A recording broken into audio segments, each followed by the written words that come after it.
So Chairman Bernanke, Humphrey Hawkins' testimony makes two things perfectly clear. Number one, he's going to keep buying. And number two, he doesn't see any bubbles out there. Is he right? Time for a little insight and action. So in the chairman's own words, quote, "We do not see the potential costs of the increased risk-taking in some financial markets as outweighing the benefits of promoting a stronger economic recovery." In other words, we're going to keep buying, all right, because we don't see the risk of a bubble out there right now. We do not see the potential cost of an increased risk-taking. That is a fancy way of saying bubble. We don't see any bubbles right now, so we're going to keep doing what we're doing. The question is he right? Are there really no bubbles out there?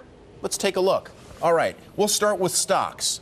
Here is the PE ratio of the S&P 500 going back about 20 years. You can see in the year 2000, we had a tech bubble, and absolutely, yes, that's why we made it red. It was hot, way too hot, and we know exactly what happened. Stocks crashed. Here's where we are right now, trading at 14 times earnings. So, at least for stocks, let's chalk one up for the chairman. No bubble in stocks, not at least right now, based upon PE ratios as our proxy, okay? Let's take a look at commodities, try to figure out, is there a bubble in commodities? Well, we all remember back in about 2007, 2008, when oil went to $145. That was painful. That's what that spike was. We can call that a bubble. Look at where the CRB index is right now, Commodity Research Bureau index of 21 commodities. As you can see, it's nowhere near that top. So I tell you what, we're going to give the chairman another one. No bubble in stocks, no bubble in commodities, at least based upon the CRB index. Fair enough. He's 2 for 2.